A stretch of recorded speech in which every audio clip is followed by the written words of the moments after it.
right now here on Real America's Voice. Unfiltered. These people are domestic terrorists. And unapologetic. We're here to take a stand for God and country. Does feel good, doesn't it? America's Voice Live starts now.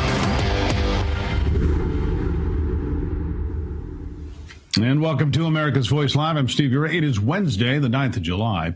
Let's get to today's top stories. And as always, thank you for spending some time with us here on Real America's Voice. We appreciate it. Now, earlier this week, Israeli Prime Minister Benjamin Netanyahu announced that he has nominated President Donald Trump for the Nobel Peace Prize for his efforts to end multiple conflicts around the world. We're discussing that with a former special assistant to President Trump a little bit later. Also, with the big, beautiful bill now signed into law, it's time to look at the next important piece of legislation, and that is President Trump's Recisions packages that will cut wasteful spending, including funding for PBS and NPR potentially. More on that coming up, and then later. There's been a spike of patriotism, believe it or not, within Gen Z, adopting values such as faith, family, and, well, the love for the United States. Isn't that nice? With President Trump back in office, it seems American patriotism is on the rise with young people. Those details and more coming your way.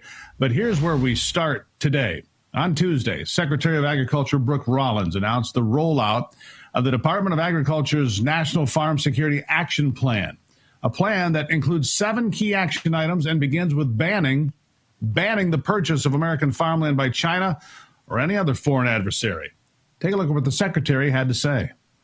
With this announcement today, we are taking this purpose and our American farmland back. American agriculture is not just about feeding our families, but about protecting our nation and standing up to foreign adversaries who are buying our farmland, stealing our research, and creating dangerous vulnerabilities in the very systems that sustain us.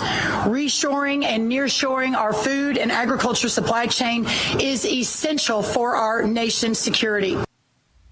Yeah, no doubt. Concerns of the Chinese Communist Party threat has increased, especially with the Chinese purchase of farmland near U.S. military bases. Very suspect. And don't forget about the recent charge of bioterrorism against multiple Chinese nationals for smuggling a fungus from China that was proven to be detrimental to our crops, corn, wheat, and so forth. I had the chance to speak to a 6th-generation farmer not far from Ann Arbor, Michigan. Here's what he had to say. Right now, we can treat the diseases on wheat and corn with a fungicide. But the stuff that's third person snuck into the U.S. is stuff that they can use to make the disease resistant to our fungicides. So what would that mean? That would mean that easily wipe out half the crop.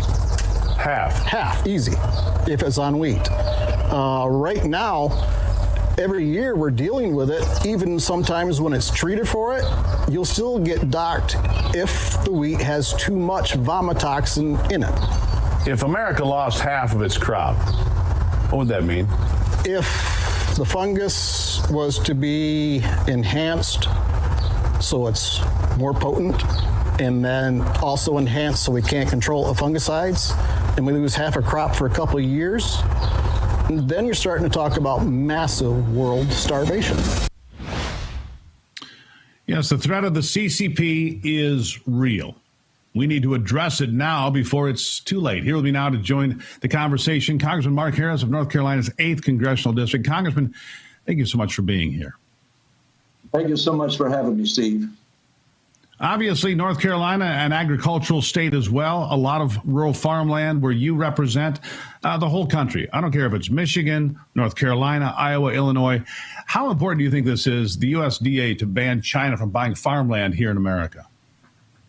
Well, Steve, I think it's critically important, and I want to applaud Secretary Rollins for taking the lead on this and bringing that out. There were a number of things that came out of that meeting yesterday when the cabinet was gathered, and what Secretary Rollins shared even then, and she held up that map, if any of you happen to see that, and it just showed the places that the Chinese government owns.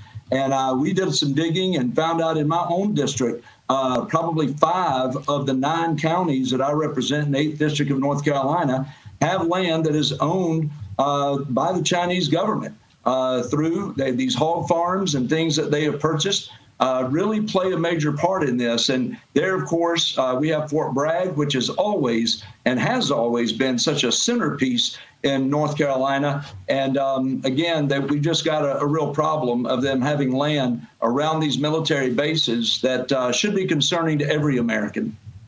Yeah, there's a whole list of things that I find concerning. I heard the farmer there, Mark Benjamin, talk about ag terrorism, what it would mean devastating American crops. It would not just hurt America, but places that have food insecurity, sub-Saharan Africa, because we supply a tremendous amount of grain to that part of the world and other parts as well. You've got that. Antibiotics. We don't even make antibiotics in America anymore. China makes them all. Our RX, our prescriptions linked right to China.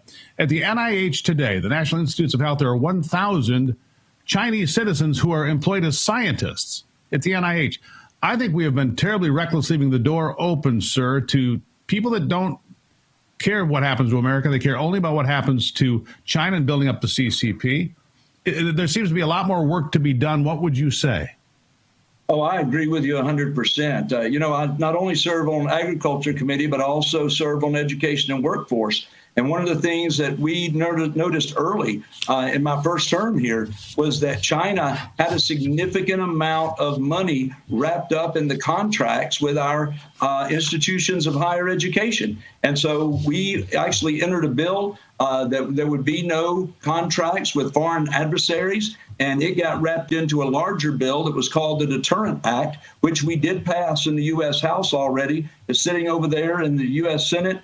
And I'm hopeful that now that we've got the one big beautiful bill done, that Senator Thune's going to be able to take action on that, and let's get it to the president's desk. But listen, we've got to be very much aware. I mean, 400,000 acres, I believe it is, that China owns of our farmland here in the United States. And we cannot be too careful. And again, grateful for this administration, grateful for the president's commitment, and Secretary Rollins in this particular case stepping up and calling it out. And there's a number of things going on in Congress right now, several bills that have been introduced that we're looking at.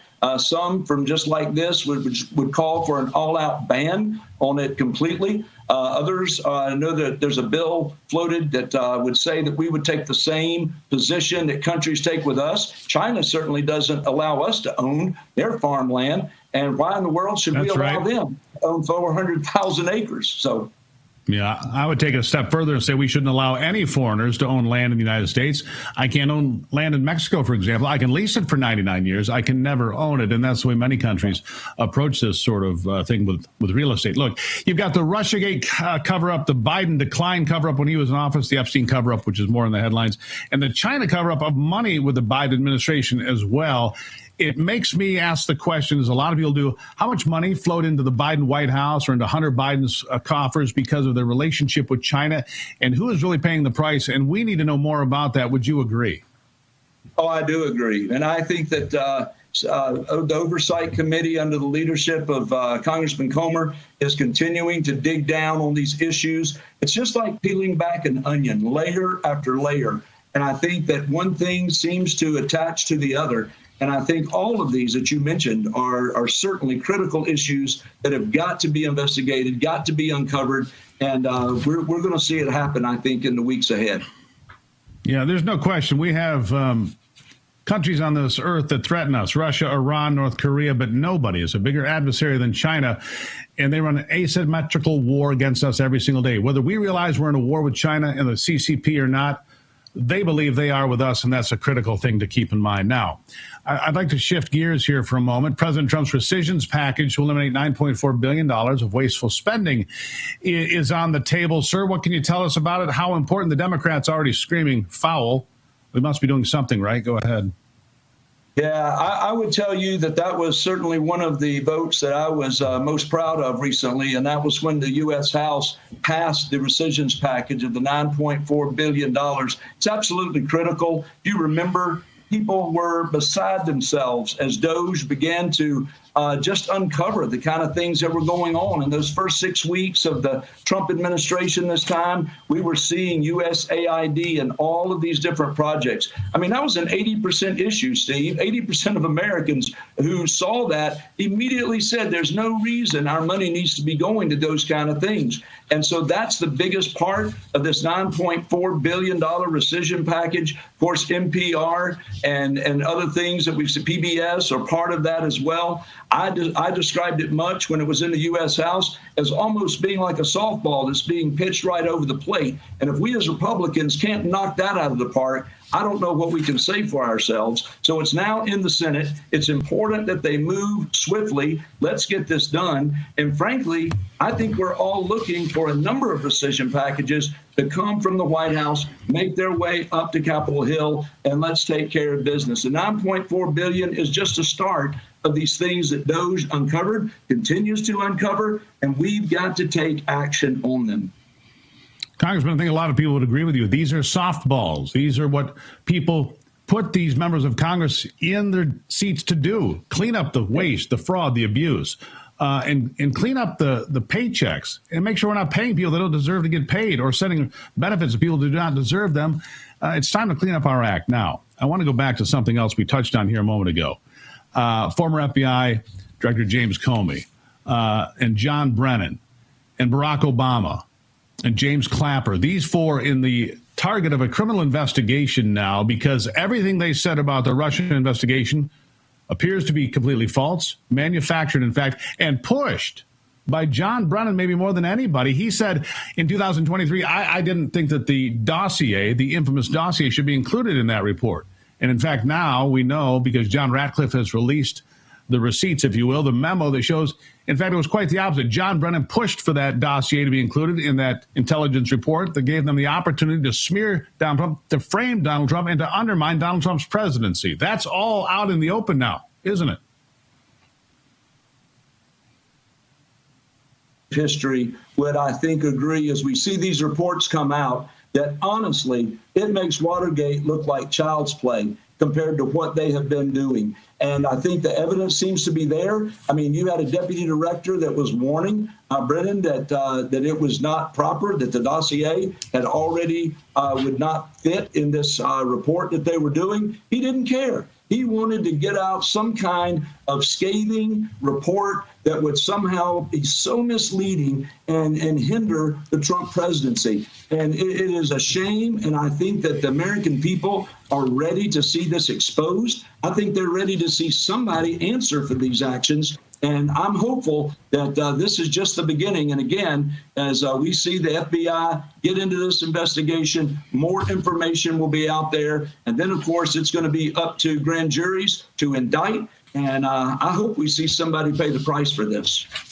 Let me ask you this, Congressman, because it becomes more and more clear that Barack Obama was in all of these conversations prior to leaving office. He encouraged Brennan and Comey and Clapper. I mean, he was the president. He knew that this dossier came by way of a Hillary Clinton campaign financing. If Barack Obama is found to be part of this, how far should we take this? What should be done? How many times have you heard it said, nobody is above the law?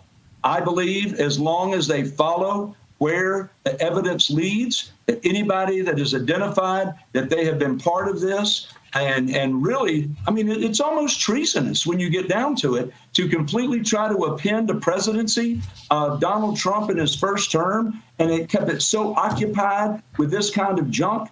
I believe they've got to follow the evidence, and I believe to whomever it leads, wherever it leads, that it's up to this Justice Department to call it out and deal with it accordingly. Somebody needs to answer for what's taken place, as high as it goes. So would you support the prosecution of the former President Barack Obama if all roads lead back to him and the fraudulent Russiagate and the dossier and all of those things smearing Donald Trump? Would you support the prosecution of Barack Obama? I would support the prosecution of anybody that there is evidence of their guilt, and we must take it wherever. No one is above the law. Everyone says that. Everybody agrees with that. Nobody is above the law. And I think if you just follow the evidence, then we've got to draw our conclusions from that. So I think the important thing is that this investigation is done right. It's done well. It's done in a nonpartisan way, but it is looking for the facts and sticking with the facts. And wherever the facts lead, then that's where the accountability needs to be found. Congressman, we'll be watching closely. A lot going on. The CCP, Barack Obama's team, enemies foreign and domestic, potentially. Sir, thank you for being here. Thank you for having me, Steve. All right. Up after the break, earlier this week, as you know, Israeli Prime Minister Benjamin Netanyahu announced that he has nominated President Donald Trump for the Nobel Peace Prize for his efforts to end multiple conflicts around the world. We'll talk about that next on ABL.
Welcome back to it now. We're going to talk a little bit about that Nobel Peace Prize nomination from Benjamin Netanyahu for the President of the United States. But I want to get started with something else, because joining me now is a former special assistant to President Trump, Colonel Derek Harvey. Colonel, nice to see you back in the program.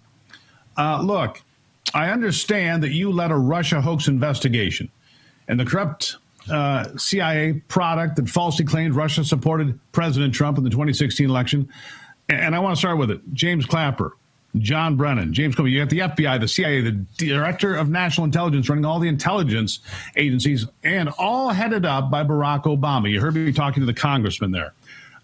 This is maybe the most serious investigation we've come across maybe in my lifetime. If this turns out to be true, that the president, the sitting president at the time, was working feverishly with the head of the FBI, CIA, and DNI to undermine the incoming president, to smear him with false allegations, and continue to undermine his entire first term in office. We've never seen anything like that in American history that I'm aware of, sir. Your thoughts?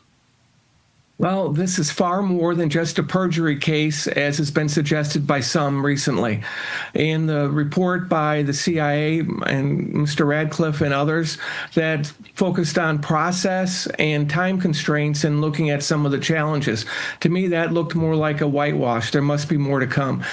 From my understanding, and I led the investigation of this, clearly laws were broken.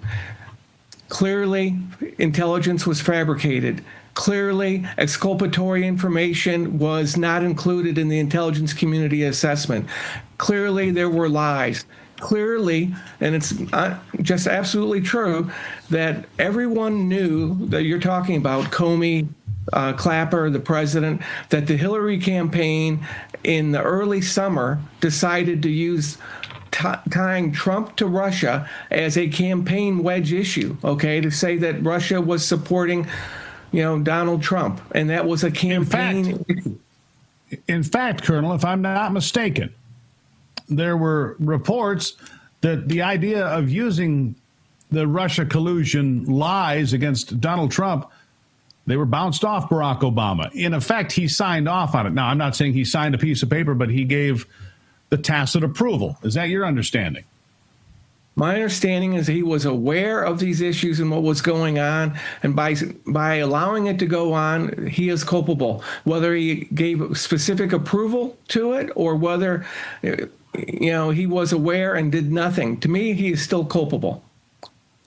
Well, it seems to me he was the ringleader, potentially.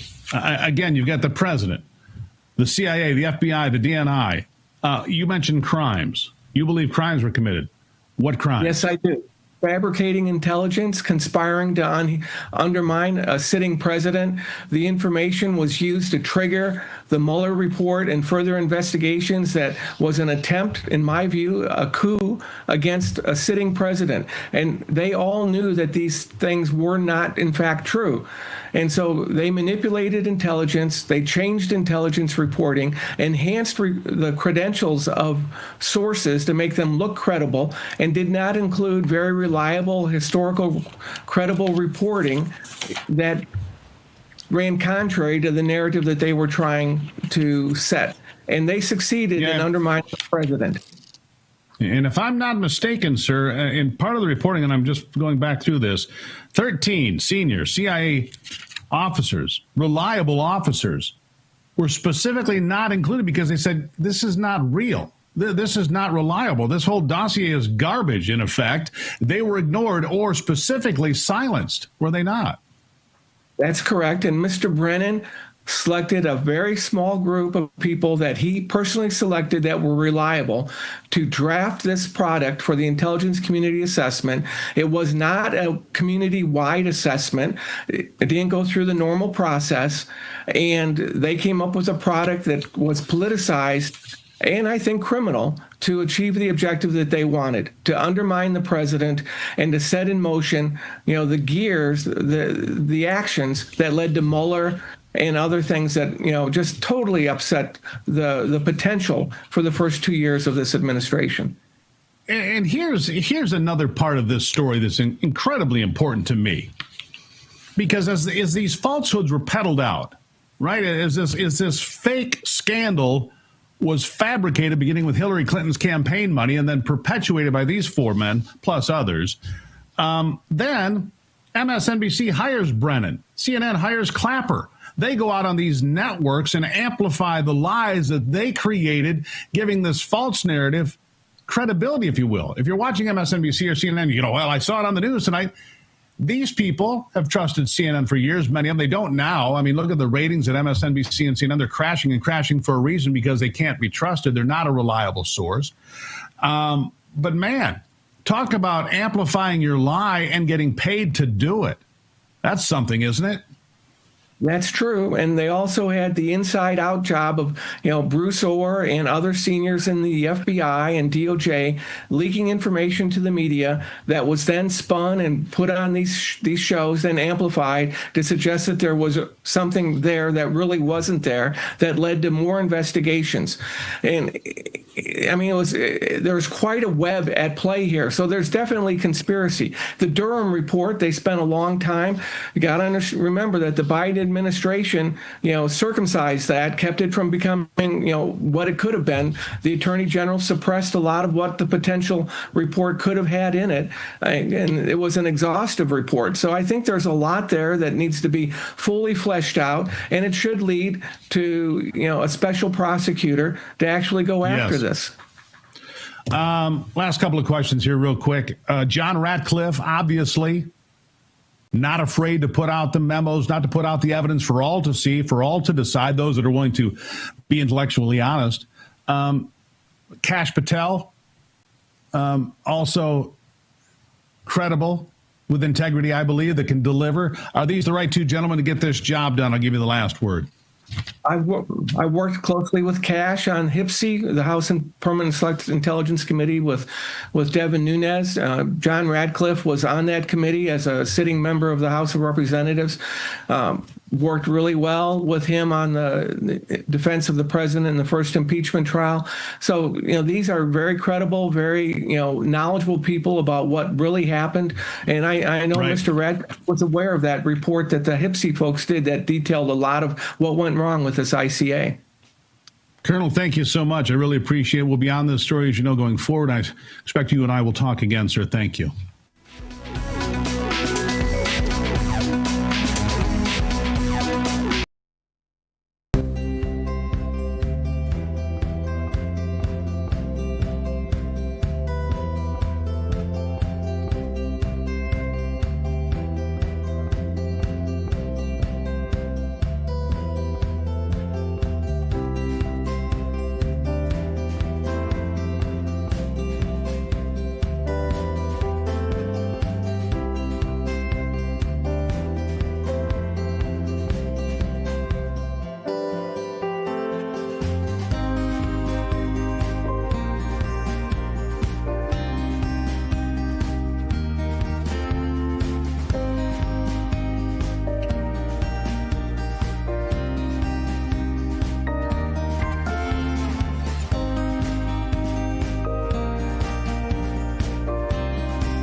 Now that the One Big Beautiful Bill has been signed into law, Congress must look ahead to what's next.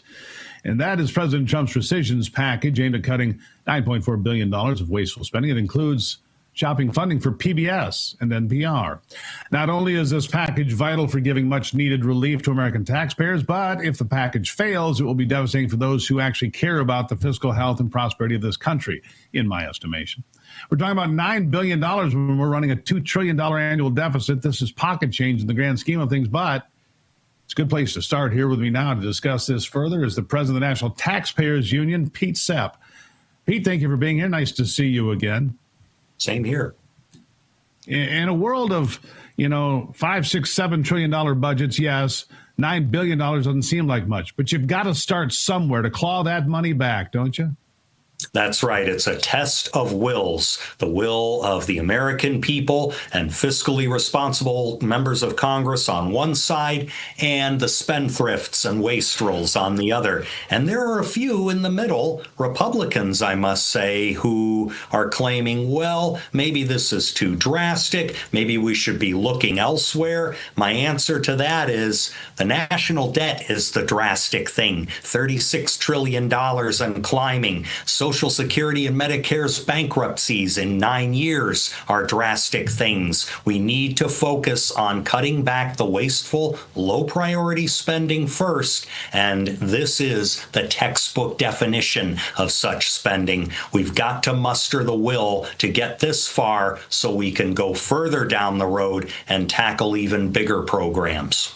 Yeah, we've been told for years and years that soon the debt would be the biggest single item in our budget. And guess what? Today, the servicing of that debt is the single biggest item in our budget. It's frightening. $1 trillion to service the debt of the United States, and it's only getting larger. And now I want to go back to NPR and PBS. Look, they only get about 10% of their funding from the taxpayers. The rest they raise through private donations and so forth, and fundraising efforts and telethons. Why should they be supplemented? This company doesn't get a 10% bonus check from the government. NBC doesn't. New York Times doesn't. At least I don't think so. The point being is NPR and PBS can compete in the free market like everyone else. What's wrong with that?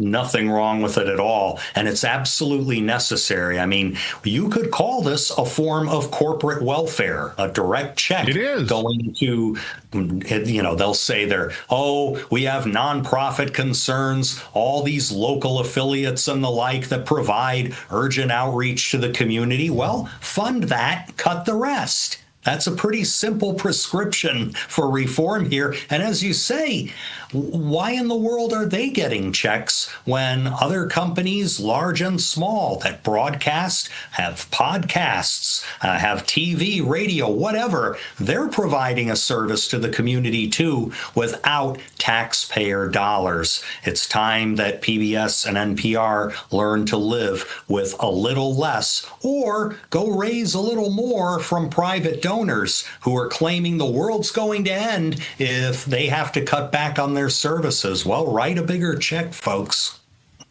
Well, Elijah, I just did a little soul searching here of the internet. Here's what I found, Pete. I'm going to share this with you and I'll let you react. The president and CEO of PBS, Paula Kerger, apparently is her name. I didn't know that. Her base salary is $1.1 million. That's her base salary. Plus she gets bonuses in addition to that. So this was for 2023. Her total package better than $1.2 million annually. I think we can go ahead and scale that back. I'll give you the last word here.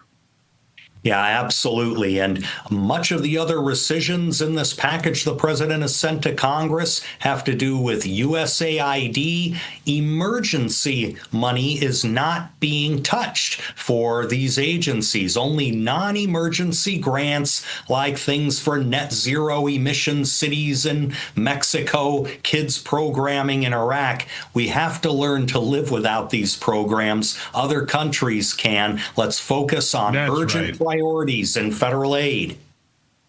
We need to clean up the books, Pete. You got that right, sir. Thank you, as always, for being here. We'll talk soon. Absolutely. All right. After the break now, I'll discuss Gen Z's newfound sense of patriotism, as the values of being an American are not as unpopular with President Trump back in office. Good news after the break.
younger generation, we've seen this, by the way, for a while now. The younger generation of voters, especially those who are between 18 and, say, 30, seems hard to reach as the prospects of growing up and building a life for themselves are prominent, especially at that age. Of course, you're trying to get started, get through college, get your foot in the door wherever you're trying to go. Right now, though, there's a phenomenon lovingly called the Gen Z patriotism spike. It's seeing an uprising as Gen Zers report that having conservative values such as faith, love for America, freedom, all aspects that are being celebrated. And furthermore, the abolishment of DEI practices, misinformation, censorship makes it so that the opposition genuine criticism to these policies is heard. Joining me now to discuss this is campus reform correspondent Emily Sturge from the nation's capital. Emily, nice to see you. I've seen this. I've commented on this for the last few years here. And one of the most telling signs was those students at the University of North Carolina. I know it happened elsewhere, but there was a great video of them defending the American flag from people who were trying to tear it down and put up some other flag. Doesn't matter what it was. Emily, there's a real surge of God Bless America going on. Tell me about it. There is, but you know what? It's upsetting to see that the mainstream media has actually reported the opposite. And this past 4th of July, the mainstream media had a field day and said that American pride has hit an all-time low. But they're declining to report the trends among young people specifically. And at Campus Reform, we're the only ones talking about these positive trends. Just a couple years ago, a 2023 Gallup poll said that just 18% of young people were proud to be an American. Very low number. Now, just 2 years later, that number is closer to 27%, even getting up to 30%, according to NBC, which is still very low. But I want to point out there's a 10 percentage point increase there. There is an increase in patriotism among young people that coincided with the shift to the right that Generation Z showed in the November 2024 election when Gen Zers helped reelect President Trump. Yeah. Well, why do you think there's been this breakthrough? Look, the reason I ask is because you go to these colleges and universities, we hear the stories every day of this far left professor spewing this DEI nonsense and woke nonsense over here. Why was your generation more immune to this messaging than the ones that came before you that we know were sucked into this whole idea of DEI and wokeism and climate change and every, Green New Deal thing you can think of? But you guys seem to be more immune to it. Why? Well, that's exactly why my generation hit that patriotic low just a couple years ago. It was because of that progressive propaganda in our school system. It was because of diversity, equity, inclusion, critical race theory, LGBTQ, radical gender ideology throughout our education system. And now, a couple years later, as we've begun to reject those ideologies in our education system, we're starting to see more and more Gen Zers really embrace this nation. The statistics show this increase in patriotism. But as a reporter for the Leadership Institute's Campus Reform, I'm also going out every single day and talking to members of Gen Z, and I asked them, dozens of them just within the past couple of weeks, if they've seen this resurgence in patriotism.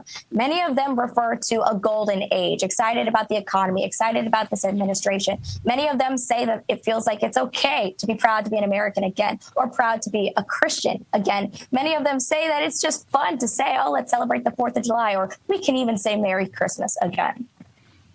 Yeah, it is nice to say that, isn't it? Oh, and Independence Day is a day to celebrate, not a day for us to be sit down and be quiet, as they tell us on the left on social media. How do we take the next step, Emily? Well, how do we make sure that the kids that are, in elementary and middle school today come out feeling the same way you do? I'll give you the last word. Well, under this administration, we are seeing a resurgence in American values in the education system. The Department of Education announced just a few weeks ago that they are going through with new grants to bring back American ideas in the education system and teach students about those founding documents. Many college campuses are implementing civic centers that support debate, free inquiry. At my alma mater, the University of Florida, we have a civic center there. So seeing those trends in the education system is certainly exciting as we see the removal of progressive ideology like diversity, equity, and inclusion. Well, thank you, Emily. I greatly appreciate it. God bless America. I'm telling you, that's what I'm saying here. And thank you for being here from the nation's capital. Thank you so much for having me. All right. Since Donald Trump was sworn in, his administration has made enormous progress at a breakneck pace in many areas. But don't forget, while they're moving mountains for the good of the nation, they can't also take your personal savings into account. You have to do that. One of the best ways to look after your money is through diversification, particularly from gold with my friends at Birch Gold Group. In the past 12 months, the value of gold has increased 40%. Central banks continue to bolster demand for gold by buying in record quantities. Global instability and tension is the highest in decades. Birch Gold makes owning physical gold extremely easy. Easily convert an existing IRA or 401k into a tax-sheltered IRA in physical gold, or buy some to store in your home safe. Just text the word America to the number 989898. Birch Gold will send you a free information kit on gold. There's no obligation, only useful information. They've got an A-plus rating with the Better Business Bureau. Tens of thousands of satisfied customers. Take control of your savings today. Text the word America to 989898. Before we go to break, I'd like to remind you to tune into Real America's Voice for live coverage of Turning Point USA's annual Student Action Summit. It's happening Friday through Sunday. Many great speakers, including Charlie Kirk, of course. You don't want to miss it. We'll be right back with more on America's Voice Live.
Because I talk about it. In fact, I preach it here pretty much every single day. Good health, vital for all Americans. And these days, it can be hard to know what's true and what's false. Gosh, you don't know. Look at the package. Hard to know. Over the last few years, Big Pharma has pushed vaccine after vaccine on the American people. And now we're seeing the tragic results. Long COVID, blood clots, myocarditis, and death. Here with me at Real America's Voice, we trust the experts at the Wellness Company. They offer a variety of products from parasite cleanses and medical kits to so many more things. Here with me to discuss this, the Chief of Disaster and Emergency Medicine at the Wellness Company, Dr. Kelly Victory. Doctor, nice to have you here. What is this obsession, by the way, with these vaccines, so-called? They have an obsession. I mean, they can't let it go, even though they know now that what a lot of the conspiracy theorists thought turned out to be true. The vaccines were unproven. They were more dangerous than the disease. So the list goes on.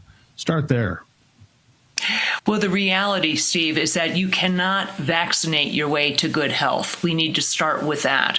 When I was growing up, and depending on which state you lived in, the average number of vaccines that a child got between birth and age 18 was somewhere between 6 and 8. That number has now risen to 84. There are 84 suggested injections on the vaccine schedule between birth and age 18. And the human immune system was simply not meant to tolerate that. You are exactly correct that many of the vaccines, and certainly those that were launched for COVID, not only were not tested, they had no safety data behind them, but they weren't effective. They didn't stop people from contracting COVID. In fact, we now have multiple large-scale studies that show that the more vaccinated you are for COVID, the more likely you are to contract it. And that says nothing of the myriad complications we have seen. Millions and millions of people have been harmed by these shots. They certainly should have been pulled off the market years ago. And the idea that anyone is still suggesting that you take a shot, a booster, or anything else for COVID is simply preposterous. Yeah, preposterous. That's a pretty good word, Doctor. Recently, the CDC's ACIP Advisory Committee recommended removing vaccines that contain mercury.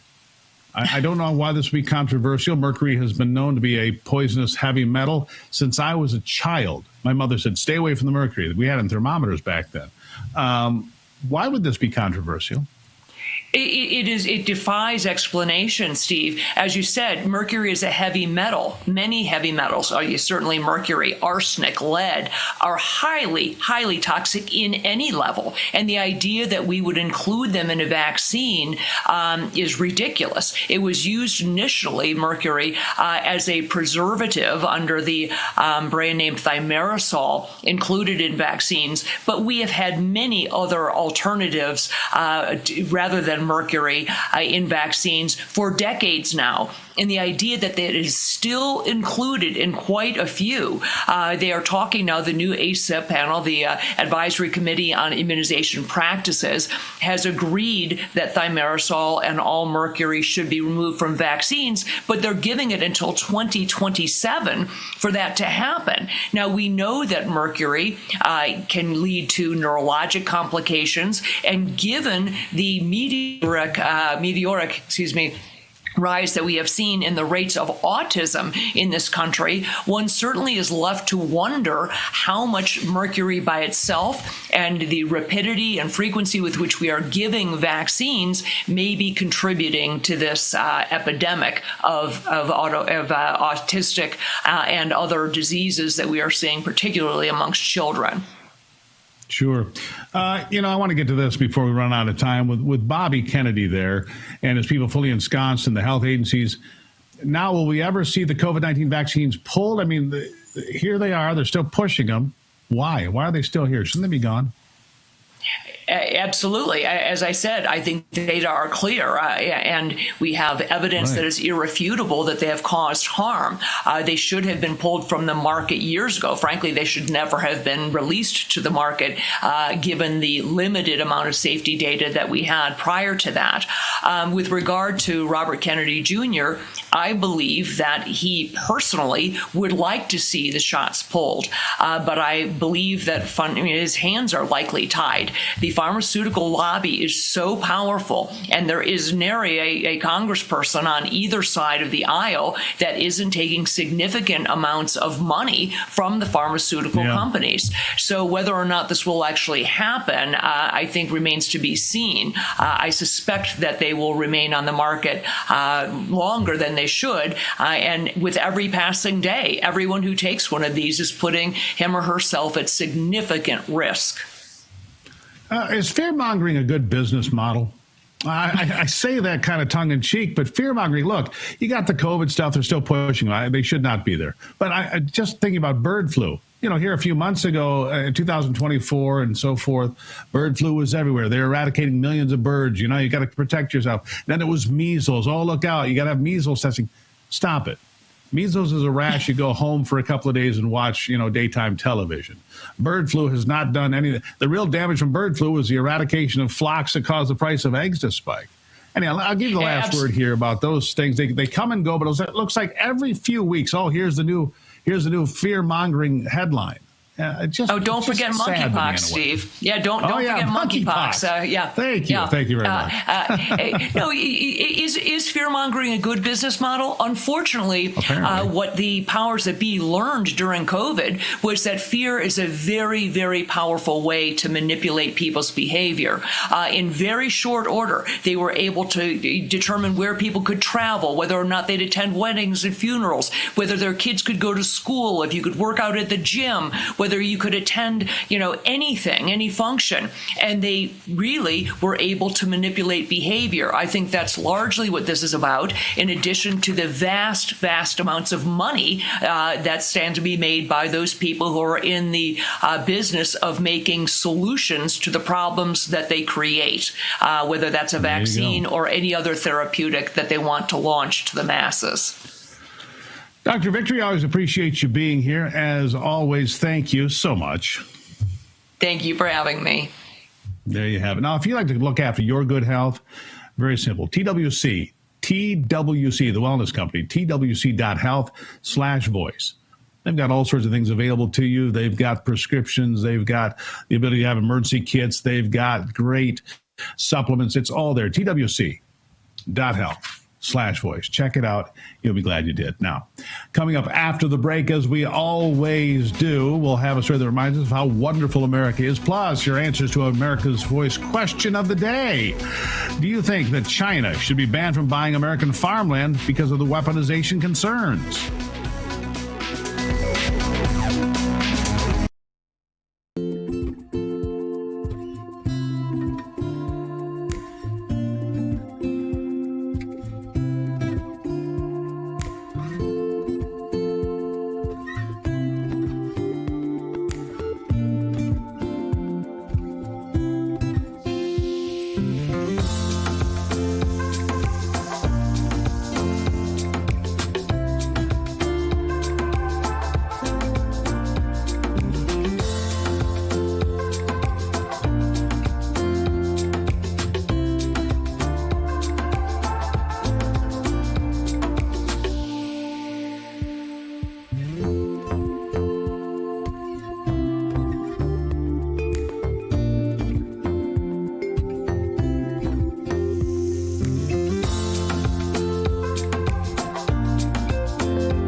All right, we do it every day. What makes America wonderful? We do it every day. Why? To make sure you leave with a smile on your face. That is our hope anyway. Today's story comes to us from Kansas, where a farmer came up with a very thoughtful gesture for his wife by planting wheat seeds to write a heartfelt message to celebrate their 20-year anniversary. The plan was heralded by Jesse Blassie, who started implementing his plan into action back in October, and the materials required were a John Deere air seeder, 2 varieties of wheat, and of course a 1-mile stretch of land. These are important things when you're making a really big card. After meticulously planting the wheat seeds, Blasey had to keep the surprise hidden from his friends who were starting to see hints of what the message would say.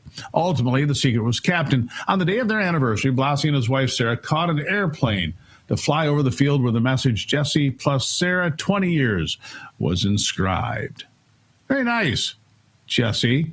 Blasey's efforts can still be seen if you happen to fly over the field, as the yield for the wheat is projected to last until October. Blasey has probably set the new standard for anniversary gifts and gestures, but for those of us looking in today, stories like these remind us of what makes America wonderful and a wonderful romantic. There you have it. All right. Let's see here. Our question of the day. Do you think China should be banned from buying American farmland amid weaponization concerns? Bill Swearingen. Yes, absolutely, especially if the land is near a military base.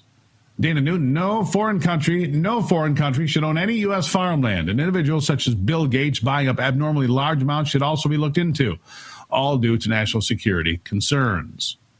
Bill Schultz writes, I think only U.S. citizens should be allowed to buy U.S. property. I think a lot of people feel that way, Pete. Ken Gallagher has this. The United States needs to enforce the same policies in other countries that are enforced by them concerning land ownership, immigration, birthright citizenship, tariffs, and so much more. I agree with you, Kent. Butch Kelsey has this. Under no circumstances should China have property in the USA. All right, Dudley Mills, hell yes. Take back what's already been sold.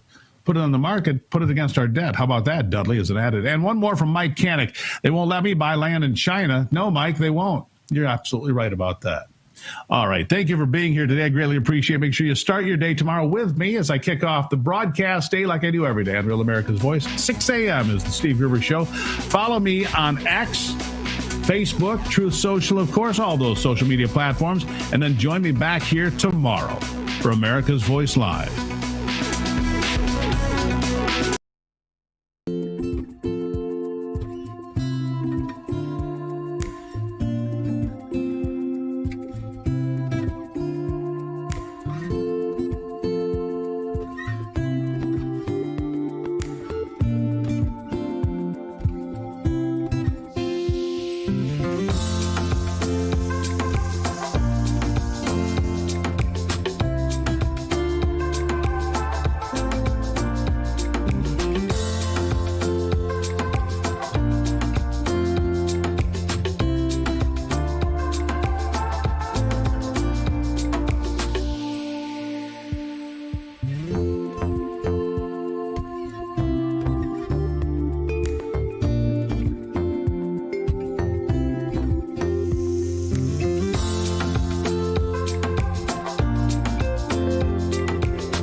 America's Voice family. Are you on Getter yet? No? What are you waiting for? It's free. It's uncensored, and it's where all the biggest voices in conservative media are speaking out. Download the Getter app right now. It's totally free. It's where I put up exclusively all of my content 24 hours a day. You want to know what Steve Bannon's thinking? Go to Getter. That's right. You can follow all of your favorites. Steve Bannon, Charlie Kirk, Jack Posobiec. And so many more. And the best part? You can watch Real America's Voice right there on Getter. Live. So join the conversation. Hop on the Getter chat room. Engage with patriots who are just like you. Good morning, Getter friends. We're breaking news, we're delivering the truth, and we're doing it on Getter every single day. So don't wait. Download the Getter app now. Sign up for free and be part of the movement. It isn't just an app. It isn't just a social media platform. It's a community.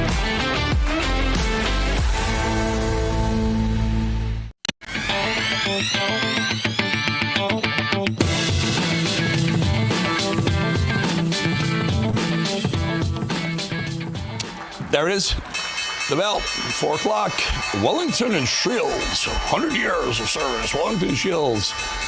I guess they're listed on the New York Stock Exchange. Could be. Anyway, so 212 higher or so. 208 on the screen, 212 on my screen here. NASDAQ up 192. Something interesting, though. Look, check out the oil. Kind of unchanged, $68 a barrel. But crypto has been inching up all day. The last couple of days or so, we were just a minute ago over 111, almost 100. We are very close to an all-time high. I'm looking at 111,800. 111,990 is an all-time high on Bitcoin.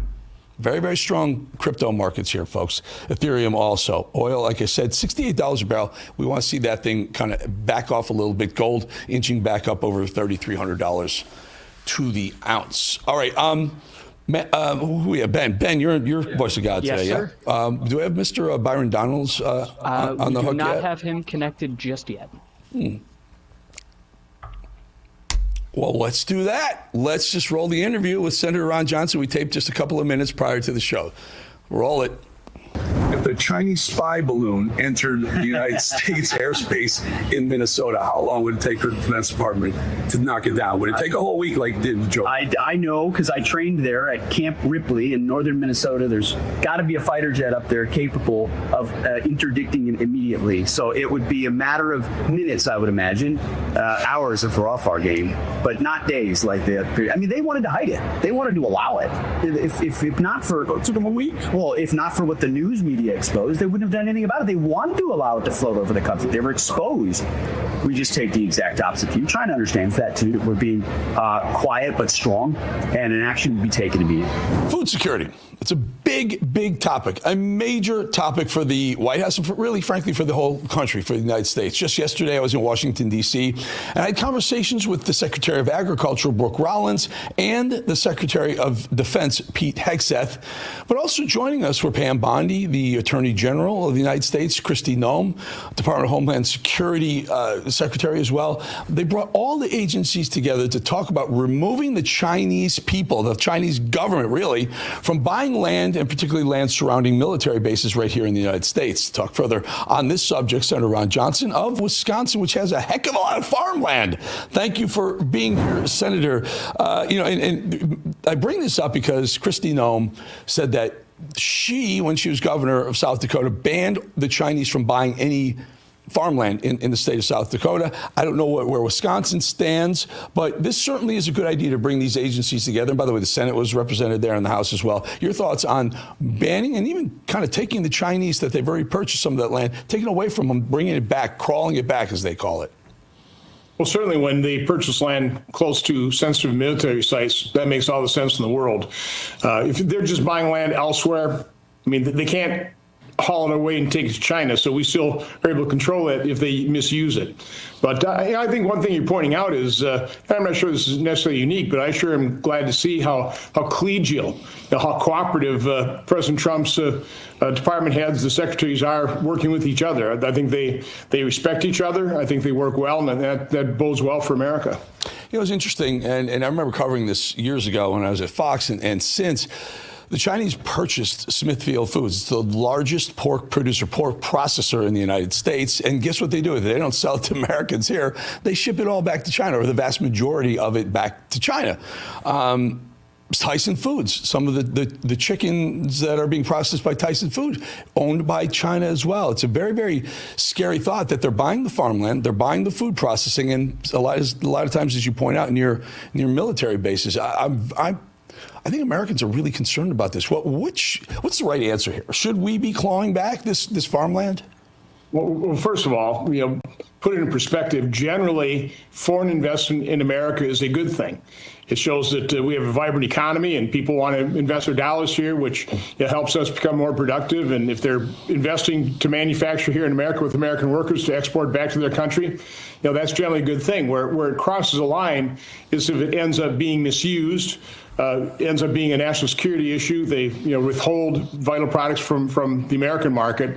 Then it'd be a concern. But again, as long as the land is here, as long as the manufacturing is here, as long as the management is here, we still exert a great deal of control. So I've always told people of all the things I worry about in terms of the challenges, threats facing America, foreign holdings of American assets, factories or land, ranks pretty well down on my list because it's here and we can control it. If things get out of hand, if it's misused, that's something we can control. But when you're investing in a foreign country, you are at risk. I mean, that's one of the things Senator, let me rephrase. I think maybe I didn't pose the question the way I really want to. Strategic investments in the United States. We wouldn't allow the Chinese to buy our electricity grid, big portions of our electricity grid, or any of our major energy production facilities as well, because they're considered security and strategically sensitive. I wonder why. Maybe the Senate can bring this up. Calling our food supply deeming them as important as energy or electricity, the way we treat other countries buying those industries. Again, the concern is if they were to introduce something harmful to America. Again, there were a couple of Chinese nationals apparently caught bringing in, things that would be difficult or problematic for our food supply, whether it's fungus or some other kind of biological agent. That needs to be a concern. But again, they can do that on land that they don't own as well.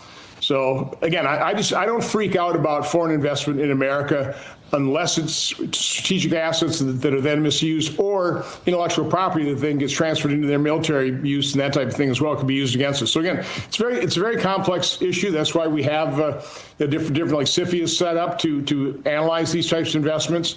That's an appropriate way. So to approach the good news, and during this press conference, Brooke Rollins was named to the CFIUS board, which puts someone in charge of our agriculture on a board that is in charge, like really the oversight for the security of our food supply. And it was kind of blew us all away that the agricultural department wasn't represented on CFIUS prior till yesterday. Well, again, it's good news that the Trump administration recognized that as a potential threat and put the Secretary of Agriculture on that board. So, we are watching this. And again, do we catch everything? Probably not, but it's a good thing that we have eyes on the process. Yeah, it's great. And they're doing a great job. I asked Pete Hegseth, how long would it take this Secretary of Defense to blow a Chinese spy balloon out of the air as it crossed over Minnesota into American airspace? And he said about a millisecond. So that was good news for the American people, I believe. Sir, the big, beautiful bill, last time you came on, you said you had some questions. It was in the House. It's coming to the Senate. There were some issues that you didn't like. And at the time, you were a no, and you didn't think you would pass by 4th of July.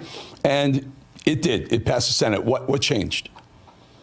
Well, first of all, President Trump got highly involved.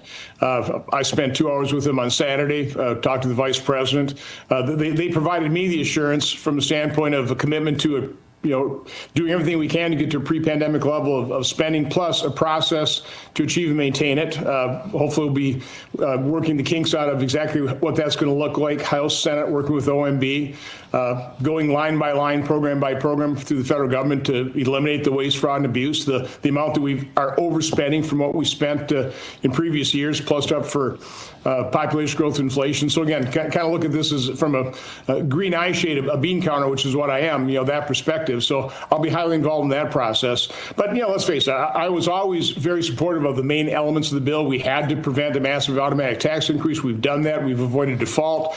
Because of the messes that the Biden administration Democrats left us, we had to provide border funding. We had to provide more funding for defense. I would have liked to have seen a more rigorous effort in terms of reducing spending to bring us closer to a pre-pandemic level, putting a balanced budget somewhat in sight. We weren't able to achieve that. I mean, the bottom line is we don't have the votes. We got big spenders in our party that aren't overly concerned about this. My goal over the next few months is to make sure that everybody understands here's the problem.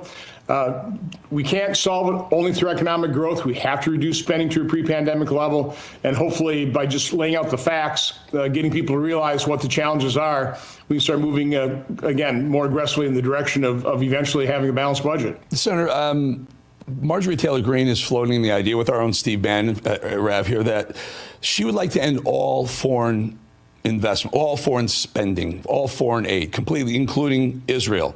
And I think it comes at the heels of Trump said he was going to maybe send some more aid to Ukraine in the form of assets, not necessarily money, but assets. And it kind of got MAGA up in arms a little bit. But so Marjorie Taylor Greene floated the idea, I believe either today or yesterday, to end all foreign spending. Would you be on board with that if it did pass the House and got to the Senate?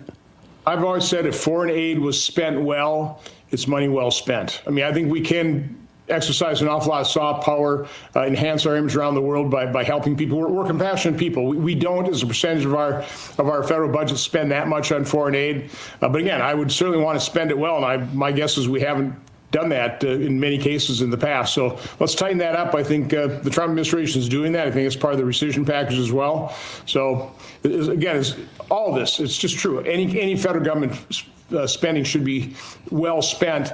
And unfortunately, an awful lot's wasted, which is the main goal from my standpoint is reduce the size, scope, and cost of government across the board. One more topic, because it's like the craziest news cycle. All of a sudden, everything was kind of quiet, and boom, everything happened. Elon Musk, in the last couple of days, has decided that I believe, it looks like he wants to start a third political party in America. What's your advice to Elon Musk?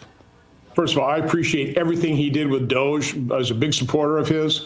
I appreciate some people saying if you have still political energy here, put it toward a convention of the states.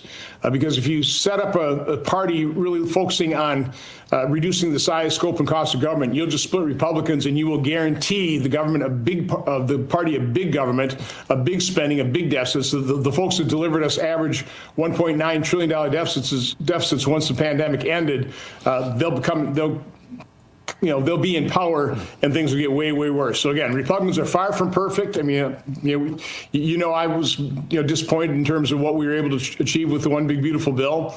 But again, we avoid a tax increase, and it's a tough slog. I mean, it's easy to be a Democrat spending money, mortgaging your kids' future, never being held accountable by the media. It's a lot harder once they've increased and ratcheted up the size of government to dial it back and bring it back down. It's a much more difficult task. So I'd rather have Elon working with us, recognizing it's tough. And one of the ways to do that is I've always been a big supporter of the Convention of the States, get the states together. And my standpoint, I'd want an amendment to limit government spending to a certain percentage of GDP. I think that would have the greatest impact. As, for example, a balanced budget amendment where a lot of people just say, well, let's just raise taxes. I mean, that's what the Democrats want to do. Let's just raise taxes on the wealthy, which, by the way, when they had the chance to do it in the first 2 years of Biden administration, they didn't. They didn't want to raise taxes either. We certainly didn't. Now they're railing at us that we didn't.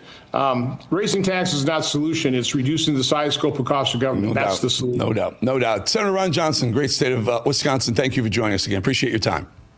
Have a great day. You too. All right, folks, we'll be back. He has brought a lot of positive changes when it comes to fixing our broken healthcare system. A little music playing, a little music. The reality is, however, that there's only so much government can do, and that if we really want to make America healthy again, that starts at home with each and every one of us. And that's where the Wellness Company comes in. You can see and hear from the Wellness Company doctors all the time on this network, and you know that their products are the gold standard for keeping you safe and your family safe and healthy, and your family healthy and safe. The Wellness Company gives you the opportunity to make sure you're prepared for whatever happens with their series of prescription medical kits. Again, prescription medical kits, folks. It's legit. It's real stuff. Kits that contain an assortment of life-saving medications. And, by the way, guidebooks to assist in the proper use of those medications. Additionally, the Wellness Company offers a variety of products from parasite cleanses to methane blue to weight loss and so much more that can help you stay healthy and live a longer and more satisfying life.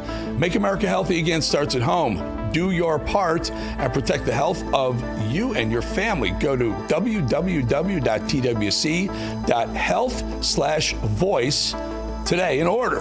That's twc.health/voice. And by the way, use the promo code VOICE to save 10%.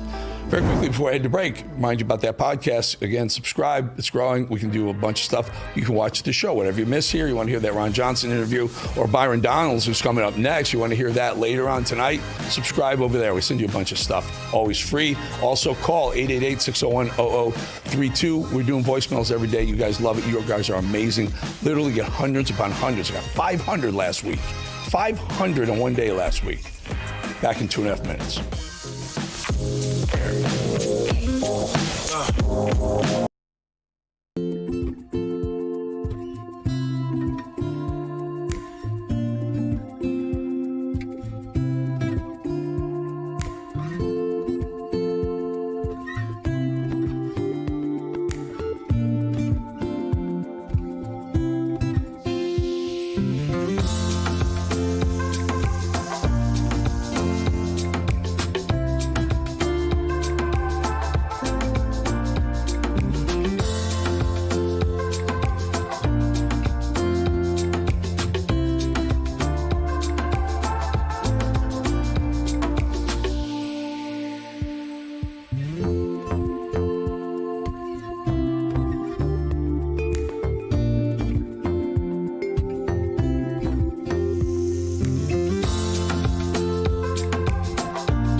All right, folks, my next guest, Congressman from the great state of Florida, right here, Gator. He's here to discuss the criminal investigations launched by the FBI into former CIA Director John Brennan and former FBI Director James Comey for potential wrongdoing regarding the Trump-Russia probe. Happy to have back on the show Congressman Byron Donalds. Really good to have you back, my friend. A lot going on. You know, you look back, and Congressman, I'll do this. It was 2013, and I remember this. I'll never forget this. Snowden, Ed Snowden, he absconded with some NSA information on a hard drive. He leaked it to the press. It went crazy. James Clapper, the NSA director, swore under oath that the NSA was not spying on Americans, and it was the exact opposite. They were loosely spying on whoever they wanted to. They had NSA people spying on their girlfriends from their offices. He lied under oath. He subsequently spent 10 years in the deep state, and then got a job on MSNBC. The reason why I'm long-winded here, Congressman, I'll let you get to it, is because Clapper's not on this list of John Brennan and James Comey who are being investigated by the FBI. But any question in your mind that these clowns that have been running the FBI, the CIA, the NSA have been dirty for the last 10 years plus, especially with regards to Donald Trump? There's no doubt in my mind. I mean, look, let's go back to 2015. Donald Trump starts running, and the press and even the Democrats thought it wasn't serious. And when he started picking up steam with the American people, they panicked. And the way they panicked was to unleash the intelligence community, in part to unleash the FISA process and to unleash the deep state against Donald Trump. It was wrong then. It was wrong still today. And so I'm glad that the FBI is going in to investigate this. this. It's long overdue. One of the main issues, and we actually in Congress, when we went through FISA reauthorization, one of the major issues that came up was the spying on the Trump campaign at the time, but then also the spying incidences against Americans over the last decade. There's been hundreds of thousands of violations of the process under FISA, and it has been used, like you said, to spy on random Americans for a bunch of different reasons. So this investigation, like I said, long overdue. I'm not going to speak to Mr. Clapper because that's something that the FBI is going to have to speak to, and I'm not going to comment on that. I think he was the ringleader. With Comey and Brennan, absolutely. I think Clapper's worse, dirtier than the other two combined. I remember this. He lied under oath. I was watching congressional testimony. Senator Wyden. He lied directly to Senator Wyden. I'll never forget it. You bring up FISA court is supposed to allow the FBI, the CIA, the intel agencies to spy on Americans because they bring it to the court. They bring the evidence to the court. We now know that the FISA court listened to the FBI's, we now know, fake evidence and gave them permission to wiretap Donald Trump. How did that process go? How do we stop it from happening again, Congressman? Well, first of all, it was allowed to happen because they lied and falsified the reports the documents going into the FISA courts. That's number one. They lied about what the actionable, quote unquote, intelligence was. And so that's the primary reason why, in some respects, yes, it's the way the FISA courts are set up, but it is the people that actually brought those warrant requests into those hearings. So I think that's the place where you got to try to clean it up. There was an amendment when we just did a FISA reauthorization a year ago that would have called for the courts to have to actually issue a warrant. There would actually have to be a warrant that would be issued in the event of collecting more data on an American citizen. That amendment was actually defeated in the House of Representatives, I believe it was about a year and a half ago. So that's something that we're going to have to revisit next year. My hope is that a strong warrant requirement is put in to the FISA apparatus so that if there is a reason for the intelligence community to go after an American citizen, there has to be a warrant that is executed before access to that information is given. Yeah, and not only that, they used the Chris Steele fake dossier as the evidence that they presented to the FISA court, and the FISA court turned around and gave him the warrant of spy on Trump. Oh yeah, I remember that dossier. That was the dossier that the Clinton campaign bought and paid for. And guess what? There was this guy that just ran the SEC that actually was John McCain signed off on that check. John McCain helped push that envelope forward himself too. Remember, he hated Trump just as much as Hillary Clinton did, and he was part of that whole scandalous era of get Trump at all costs. No, I totally agree with you. And look, taking it to a broad view for everybody. After 9/11, were Americans increasingly scared about potential threats to the homeland? Of course, everybody was. That's not the point. The reality of what occurred is that Washington set up this apparatus where they had a large amount of ability to spy on the American people, even more than, I don't want to talk about what they've done in the past before 9/11, but it really created a whole bureaucracy around being able to collect all of this metadata for instant access. I think if we go back to 9/11, one of the things that was clear is that you had an issue where the intelligence agencies, the different apparatuses, were not talking to each other. And that's why the information flow did not pass from CIA, NSA, FBI, etc. And in the meantime, we had attack in New York City and also in Washington, and then the third plane that went down, United 93. And so the big thing we have to be able to get to now is a system where, is there an ability to collect foreign intelligence to protect America? Yes. Can it be weaponized against the American people? That needs to be a flat out no. And so a flat out no. And so any redesigns of FISA, that needs to occur next year. And, I hope that the Speaker and my colleagues in the Senate, we take this matter seriously.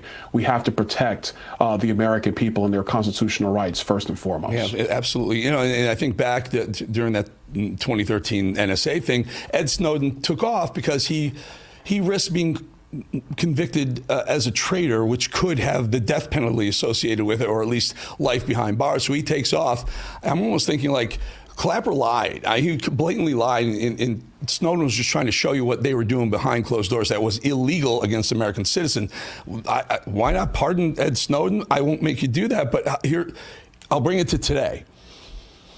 Ghislaine Maxwell, whatever you pronounce her name, is behind bars for being complicit in some sort of pedophile ring for these clients, right? I think she's only in bars because there were clients. Should she be behind bars if we are to understand that there is no actual list of clients of Jeffrey Epstein? And do you believe that? Well, first of all, let me just say I'm not going to talk about her being free because by just all the information that's been out in the body politic for quite some time, it's clear that Ghislaine was engaged in sex trafficking, and so yeah, she should be behind bars. Specific to the client list, to be blunt, I don't know because I've not seen any of these files. But obviously, I think that there was a client list. I think this thing reaches very, very high. And actually, I don't really think this is not even political in terms of Republicans versus Democrats. I think there's much more about people who are very high up on the food chain. And I think some of this information can be incredibly damaging, not really in a political sense, but more so in a national sense. Yeah.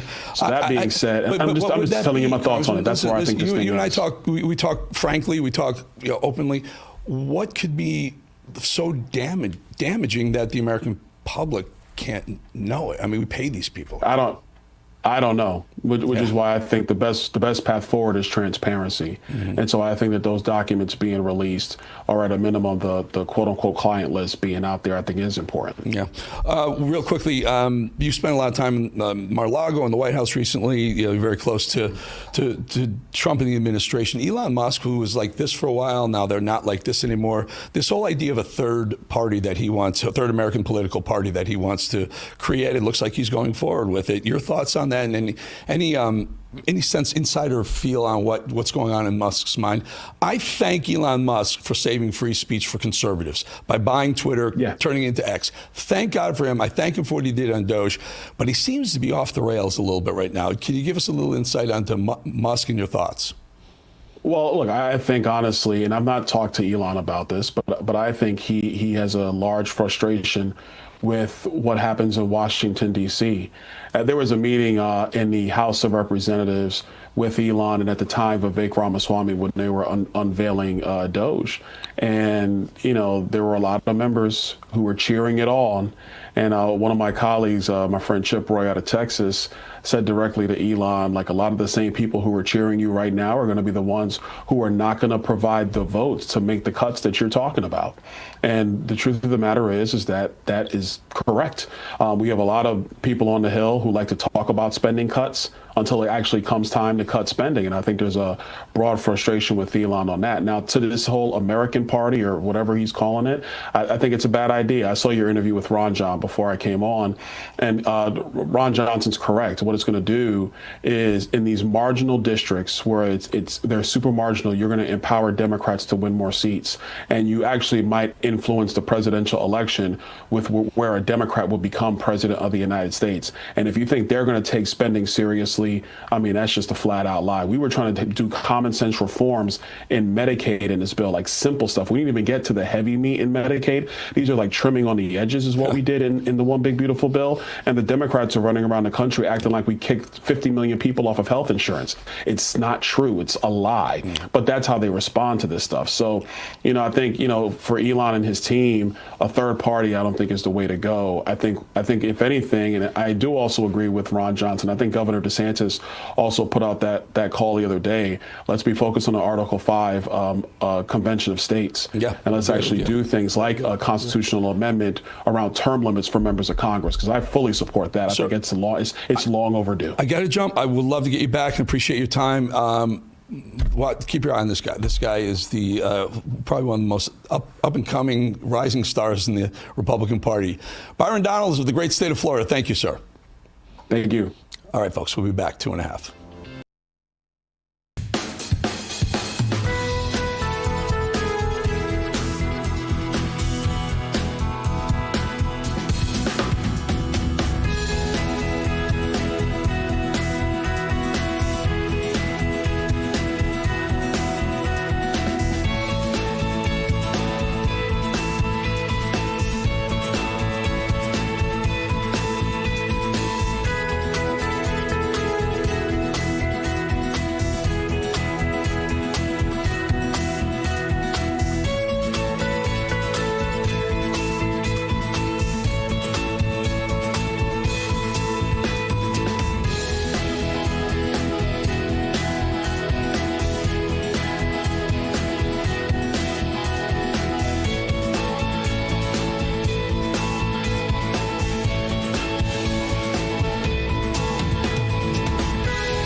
Welcome back, everybody. My next guest says Patriot Mobile has been on the front lines fighting for our God-given rights and freedoms while also providing exceptional nationwide cell phone service, that is, with access to all three of the main networks. Here to tell us more about Patriot Mobile is Chief Communications Officer Lee Wambsgans. Lee, good to have you, my friend. Tell us about, I hear faith a lot in the ad reads that we do for you folks. Tell us how that has played a part in the company.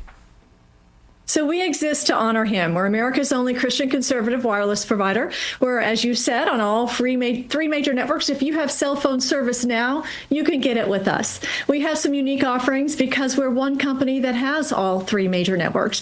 I have two networks on one phone. That's called our Patriot Mobile One product.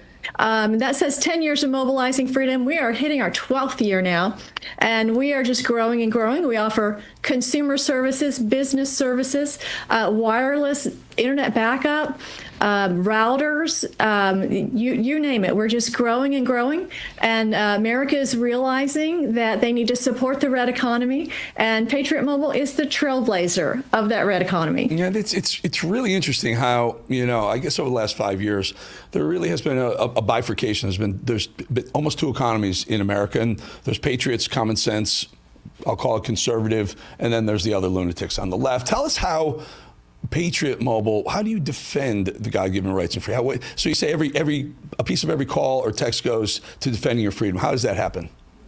Right. So we give a portion of every dollar we earn to those causes, First Amendment, Second Amendment, sanctity of life, and we support our military and our first responders. You can go to our website and click causes to see many of the organizations that we donate to. We vet the causes really well to make sure that they are walking the walk and have good ratings and that they are doing important things for America. And we are very much committed. Our employees are passionate about America first, and we are huge MAGA supporters. And when you call us, another difference that you will get is we are all U.S. based. So you're going to get all U.S. based customer service when you call us, or you can go straight to our website at patriotmobile.com. Lee, I think it's interesting that you said you can keep your phone, you can get a new phone, and you can have more than one number on a phone. I didn't even know you could do that.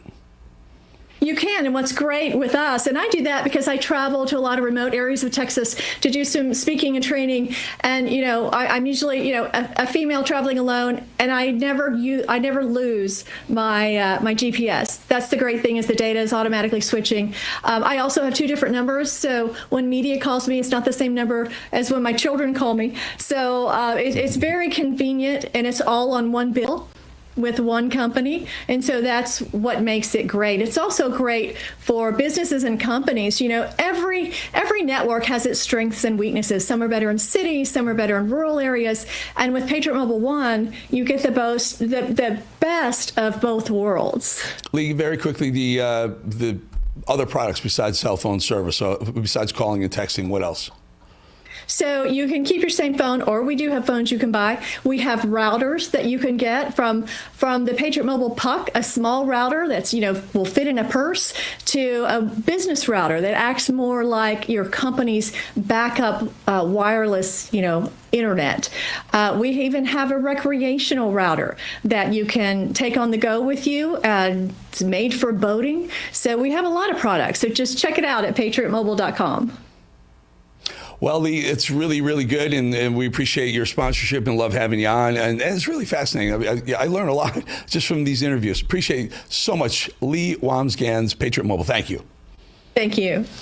All righty, folks, very quickly, just a couple. I have time for a couple of these. It's funny how all of a sudden the mainstream media, the Democrats, are calling for the release of the Epstein documents. Remember that? For 15 years, the mainstream media, the monsters, avoided the topic of Jeffrey Epstein. We figured it's because Clinton and Gates and Obama were probably on the list. But of course, here in 2025, if you can make Trump or his team look bad, the Democrats can't help but talk about it. And they can't stop talking about it now. Here's that guy over at CNN, the hypocrite Jake Tapper, unofficial leader of the media minions, whining about the delayed release of the long-awaited Epstein documents. So what's really going on here? I mean, what's really going on? Well, Experts, such as our friend Julie Brown from the Miami Herald, who's been covering Epstein for years, say that the notion of Epstein having an easy-to-access client list is likely a red herring. And that's what the Trump administration is relying on, that there likely isn't a list per se. But they are also now relying on the fact that because it's MAGA influencers who often put forward so many falsehoods, legacy news media won't push the point, that while there might not be a list, there are certainly files that can be released. Well, one more on this topic. Pam Bondi spoke about the delay, went even further back over the past few months and clarified some of her remarks about the situation. Now, listen to this. Sure. First, to back up on that, in February, I did an interview on Fox, and it's been getting a lot of attention because I said, I was asked a question about the client list, and my response was, it's sitting on my desk to be reviewed, meaning the file along with the JFK, MLK files as well. That's what I meant by that. Also, to the tens of thousands of video, they turned out to be child porn downloaded by that disgusting Jeffrey Epstein. Child porn is what they were. Never going to be released, never going to see the light of day. To him being an agent, I have no knowledge about that. We can get back to you on that. And the minute missing from the video, we released the video showing definitively the video was not conclusive, but the evidence prior to it was. So, I don't know. What do you think? I mean, we really heard Byron Donald say he thinks there must be a list somewhere. You think? I mean, there must be, right? Because how do you put Ghislaine Maxwell behind bars for what is supposed to be providing access to women to a bunch of dudes? I mean, I don't know. We need to know more. And if there's a reason that we're not getting that list, and when originally it was there and we all knew it was there or on her desk, let's find out. I bumped into Pam Bondi yesterday too. Didn't get a chance to talk to her about it, but she promised we'd do a sit down, and I will ask if I get that sit down. All right, before I head to break, I want to remind you about the podcast. You can sign up there, subscribe anywhere on Spotify, YouTube, Apple, Rumble, iHeart.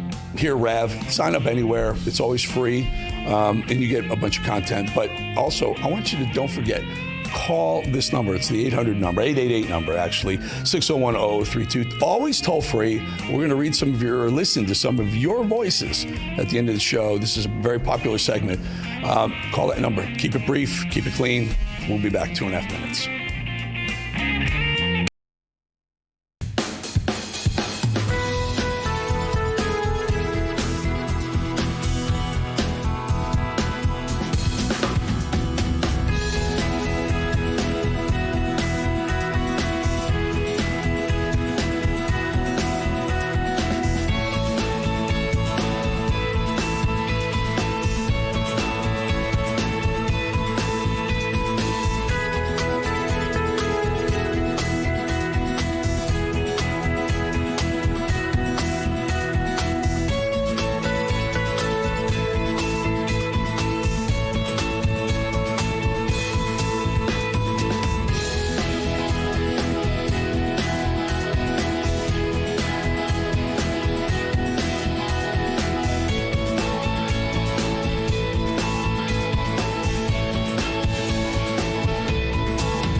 Ben, what's that? What is Looks like that? a volcano, an active volcano in Hawaii. No, that's an AI. You did an AI, didn't you? That's real? All right, that's real. Yeah, I believe so. All right. So, Eric Swalwell, remember that guy? Eric Swalwell, congressman from California, who slept with Fang, the Chinese spy. Chinese spy was working for Dianne Feinstein, the California senator. Eric Swalwell was sleeping with her. Well, he's gone full anti-America this week. It's almost like the congressman have some sort of meltdown he's going through. He's always all over the place, but this week he seems to have hit a mental breaking point. Here's Swalwell calling for an investigation into the Trump administration because somehow they caused the flooding in Texas.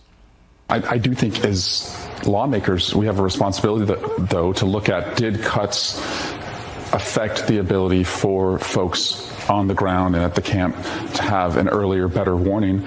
But this is really going to, should we just attack government for government's sake? And for the last 6 months, we've seen an effort to undermine the hard work of government workers, whether it's air traffic controllers who keep planes from colliding in the air, or FEMA first responders who go into the harshest hit places in America. So Swalwell, you do realize that river rose 26 feet, not inches, 26 feet in 45 minutes, right? Any warning? Those kids were stuck. Unfortunately, they were stranded. There was no warning that they could have gotten in time. 26 feet in 45 minutes. Swalwell's an idiot. He's so deranged that he's actually suggesting that now ICE, Immigration and Customs Enforcement, ICE agents should be arrested simply for doing their jobs, the ones they're supposed to do. Listen. It's terrorizing Americans, our friends and neighbors, otherwise known as immigrants, many of them. But these are folks who, they go to our churches, they work at our grocery stores, they work on construction sites, they work in childcare, they work in many jobs that would not be filled had they not done it. And I also just sit back and ask, who asked for this? Americans were told that the most violent individuals would be deported, and we're now seeing in the numbers that is a very small percentage of who is being targeted. But Chris, we're not helpless. Democratic attorneys general in these states have their own law enforcement abilities, and I would recommend, and I have recommended to them, use those capabilities. Give us an example of how. Well, if these agents are committing assault or battery, you can charge them.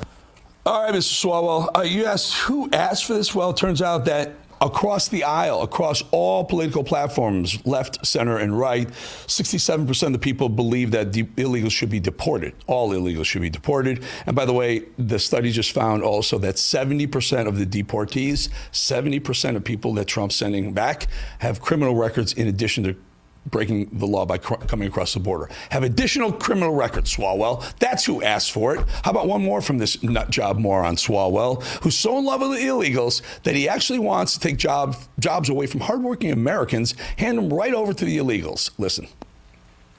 I would say it doesn't make economic sense because we have shortages in agriculture, in childcare, in food and beverage, in hospitality. There are work shortages all over our country that Nicaraguans and Hondurans are filling. And if they're not committing violent crimes in our community, wouldn't we want them to take those jobs and have all of us pay less? They are. They're committing violent crimes at a much higher rate than the general population, Swalwell. Just look at the statistics. It's right there. Just look at it. And by the way, the Supreme Court just slapped these district judges down for saying these judges who are stopping Trump from doing what they were elected to do. Supreme Court saying enough is enough with these local judges becoming activist judges. They're on the wrong side of this one. And by the way, the American people across the political platform want the illegals, especially the criminal illegals, out of the country. How about this one? Tiffany Cross, who just became the latest left-wing mouthpiece to go on CNN and float a baseless conspiracy theory about Trump and ICE. She just said that this administration is rounding up illegals to throw them into concentration camps. Take a listen to this. normalizing a government agency disappearing people. We are normalizing, we're talking about it like it's no big deal that they are kidnapping people and transporting them to concentration camps, both domestic and foreign. That is not. I think that's kind of insulting to. I think it's Jewish insulting what they're doing. It is not insulting to Jewish Holocaust. I find it insulting that you could even fix your mouth to defend this disgusting behavior. It's not a death camp. It doesn't matter. It's a concentration camp what they're doing. You don't kidnap a criminal, you arrest a criminal. That's what they're doing. They broke the law coming across the border. And by the way, Trump is being very careful to really focus on the violent criminals that they catch to send them back first. They'll get to the rest of them, but the first ones. But to say that they're kidnapping the illegals, really? I don't know. Do you kidnap the murder? Does the New York Police Department kidnap the murderer on the street when they catch him? No, they cuff him, arrest him, and throw him in jail. It's not kidnapping, you idiot. And number one, and number two, the American people want this to happen, Tiffany Crust. But go ahead, liberals, Democrats, left-wing media, keep taking the side of the violent criminals instead of the victims. It's going to work out real well for you. The ICE outrage has really dominated the news cycle this week because the Democrats all over the country continue to whine and complain about something that's clearly not going to stop. This guy, let's go Brandon, Chicago Mayor Brandon Johnson, a man whose seat truly could not be hotter. He just said that the ICE agents, not the violent illegals, the ICE agents who terrorize the streets of Chicago, I guess they want them to be maskless, but they want the illegals to wear the masks. Watch. The other things and all the other cuts pay is for a massive increase in the masked secret police that are terrorizing our communities. ICE. ICE will now have a larger budget than all but 15 of the world's militaries. It's a 4-year total. Its 4-year total is more than every military except for the United States and China. This is a direct assault on the civil liberties of all Americans and will fundamentally undermine our rights. So, Mr. Brandon Johnson right there, I'm looking at this. Brandon Johnson, Chicago mayor. What do you think his approval rating is? I mean, a bad approval rating would be, you want to be above water, so you want more than 50% approval, less than 50% disapproval. So 50-50 is pretty bad. 60-40 against is horrible. Brandon Johnson's approval rating as mayor in Chicago, 6.6%. Under 7% approval rating. So these leftist morons are buying into the ideology that's sinking their party. One more. Another leftist lunatic, Stacey Abrams, doing anything she can to preserve what is left of her relevance. It's dwindling quickly. Her latest comments were unsurprisingly, get this, about ICE, another one. But she thinks that Trump's desire to secure our border and improve our national security means that he's looking to cancel elections. Watch. You send the U.S. Marines into spaces they should not be. You send the National Guard in. You kidnap people off of the streets and pretend that's normal, because that's how you quiet dissent, because you make everyone afraid that if they don't do what you want, they might be next. And once you've done those 9 steps, step 10 is easy. That's when you decide there won't be new elections, because everyone's either afraid, poor, broken, or complicit. Call me crazy. Have we not heard enough of Stacey Abrams? I mean, she lost her Georgia election. Then she wouldn't concede. And then after she wouldn't concede, when Trump said that the 2020 election was stolen, Stacey Abrams said that Trump was an election denier. He was threatening democracy by not admitting that he lost the 2020 election. Meanwhile, she didn't concede the election that she herself lost. These lunatics, these liberals, they're just such hypocrites. Do we even care what they say anymore? We have some of your voicemails and some good ones coming up right after the break.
right, so here's the deal. I promised you voicemails. I tell you, I thought we were going to do voicemails. It got something even better for you. We have Mr. Stephen K. Bannon. Bannon is back in the house at the end of the 4 o'clock show. Bannon, good to have you, my friend. Well, hang on. The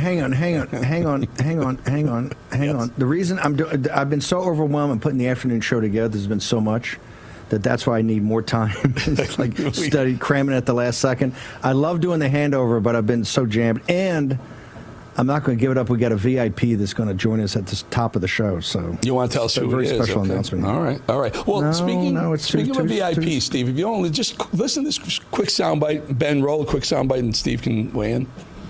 If the Chinese spy balloon entered the United States airspace in Minnesota, how long would it take for the Defense Department to knock it down? Would it take a whole week like it did in Joe? I know because I trained there at Camp Ripley in northern Minnesota. There's got to be a fighter jet up there capable of interdicting it immediately. So it would be a matter of minutes, I would imagine, hours if we're off our game, but not days like the other. I mean, and so, Steve, I wanted to roll that because it was really a great event yesterday. You had the Agriculture Department, Brooke Rollins. You had Pete Hegseth, Defense. You had Justice there, Pam Bondi. You had Kristi Noem. You had everyone there, Senate, House, and they're all concerned about Chinese buying our farmland, buying our food processing, and doing it certainly close to some of our military bases. This is a long time coming. What are your thoughts on this? Not just that, I had Eric Bolling. You were there covering it live, and then later, didn't you do the cabinet room also? Were you in the cabinet also and there yesterday? You asked a question. When did you ask the question? I asked the question at the event. That's right. I was in front of the event happened in about 100 degrees in D.C. I sweat through every single article of clothing. It was hot as you know what. And, that was at D.C. And then we did the interviews with Brooke and Pete afterwards. But what a great idea! Bring together these people. Yeah, go ahead. Amazing. Yeah. We haven't fought this for a long time. Look, it's incredible. The food security, national security, the farmland. You see the Make America Healthy Again movement starting to emerge with MAGA. You've seen the policies come out. I thought it was fantastic. Plus, I thought Brooke Rollins did a great job. She stepped up to the plate and said no amnesty, right? Strategic deportations, which, you got to make the interpretation. Natalie Winters wasn't happy about that. But I thought it was a great event. And finally focus on the black hand of the Chinese Communist Party everywhere. You imagine, Steve, what's going on in Beijing when they hear that all those deals they cut, because the Chinese government's part of every deal they cut, even if it's a private, allegedly a quasi-private company. Smithfield Foods, Tyson Foods, and the other processors in farmland. They might get those things clawed back to the United States and cut them out. They got to be ticked off. They know that President Trump's administration is on watch. People, taking China as the existential threat, not a peer competitor, but an existential threat to the country, I think, and to the nation, permeates the Trump agenda. And I think you can see that everywhere. In fact, later in the show, we're going to have Jack Posobiec's going to join us in studio. We're going to talk about some of these things, and particularly the Supreme Court ruling. We can start to take apart the deep state. So a lot to go on in that regard also. Eric, I do want to say something. I've been so jammed with everything, all the news, everything going on, putting the show together, particularly the afternoon show it kind of comes up on us with news of the afternoon. And so Bolling and I have been trying to get together here in D.C., and particularly Butterworth's. And normally what happens, you've heard the big, beautiful bill. Bolling is an expert in the bigger, better deal, BBD. So if something comes up the last second, Bolling, hey, look, a senior administrative official wants to take me to dinner. I'm going to Cafe Milano. So yesterday was actually my turn.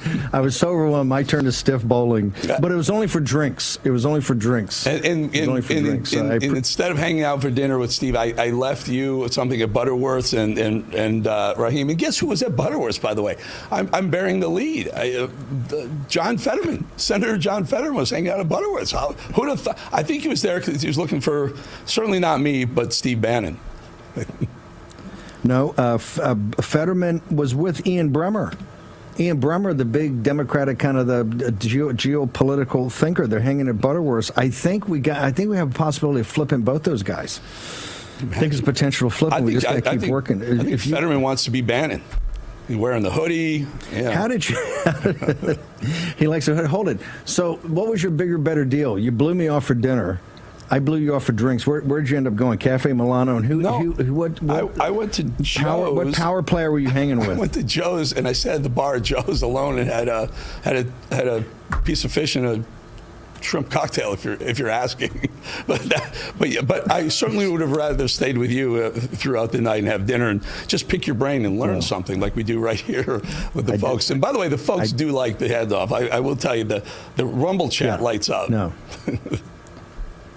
And the Rumble chat is pretty tough hombres. I love the handoff. The only time we don't do the handoff if I'm behind, my crack team, we're behind putting the show together. We're just jamming it. But Eric has been fantastic. And thank you. You got to do more coming back to D.C. Yeah, next time we'll sit down. I'll come sit with you again. That was a lot of fun last time. Steve, I'll give you the show a little bit early because you have a big guest. You got something big coming up. Are you talking about the Supreme Court slapping down the lower courts by chance? We have that, but we have something actually bigger and actually even more important to start off with. It's my favorite, the neo-Brandeisian movement of antitrust, which is actually unifying the country behind the scenes and where the power players are. Eric Bolling, I thank get you to so listen much, to the show. I'm going to stay in headsets, listen to the show. Steve, have a great one. Talk to you soon. Okay. Thank you, sir. Can we go and play the cold open? Can we do it, or is that too early to do it? I can go right to our guest. Just 10 seconds to our show. We got 10 seconds to our show? Okay, I'm going to hold you in the, and we're going to play no cold open this afternoon. I may get to a cold open later. Jack Posobiec is in the house, but he's not the VIP guest. It's just Jack Posobiec. Let's go ahead and play the cold open. This is the primal scream of a dying regime. Pray for our enemies, because we're going medieval on these people. You're not got a free shot on all these networks lying about the people. The people have had a belly full of it. I know you don't like hearing that. I know you try to do everything in the world to stop that, but you're not going to stop it. It's going to happen. And where do people like that go to share the big lie? MAGA media. I wish in my soul, I wish that any of these people had a conscience. Ask yourself, what is my task and what is my purpose? If that answer is to save my country, this country will be saved. War Room. Here's your host, Stephen K. Bannon.